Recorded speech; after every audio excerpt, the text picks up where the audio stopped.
Hi mga suki, bili na kayo ng uto na kamuting kahoy.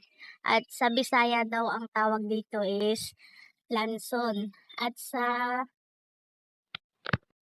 Ilonggo daw ay aripahol. Kaya kayo, wag na muna kayong kumain. Hintayin nyo muna tong aming paninda. Masahalagang 5 piso lang at napakamura. Napakasarap pa. Wow! Ayan guys, at ako nga yung unang tumikim at sumunod niya naman yung aking kalbo. Ayan, kaya pa siya. Flying kaya kayo dyan, bili-bili na, huwag nang mahiya. At kapag kayo ay hindi bumili niyan, ay talagang magsisisi kayo at hindi nyo natikman ang luto ng aking mama.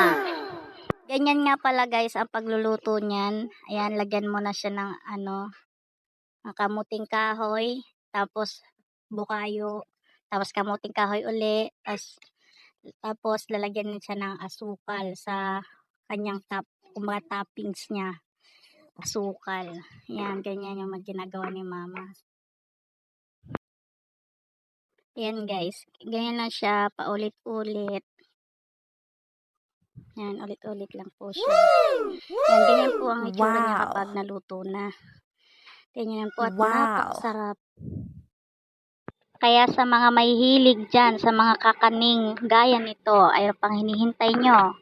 Aba, ay bili na. Talagang napakasarap nito guys, kung matitikman nyo lang. Ayan, naglalakad-lakad na kami papunta sa mga tao-tao. At syempre walang tao dyan sa amin. Ayan nga pala, at mayroon kaming nakitang sasakyan na paglabas namin ng kalsada. Ayan, at inalok agad at napabili nga naman agad siya dahil namimiss daw nila yung mga ganyang luto. Gawa sa probinsya daw is yan, piso lang daw dati. Syempre dati yon. At may mahal na lahat ng mga bilihin. At kaya medyo mura lang din yung aming paninda niya.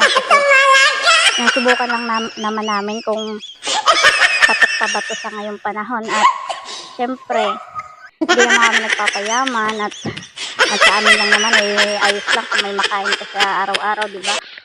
Ayan nga, at ako'y naninimbang dyan sa may kanal nga pala yan. At yung nag-deliver ng feeds yan dito sa may farm.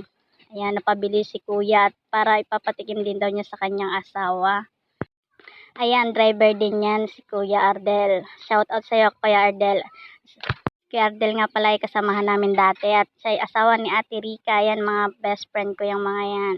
At shout out din kay Kuya na aming katiwala dito sa may farm na aming pinagtatrabahuan.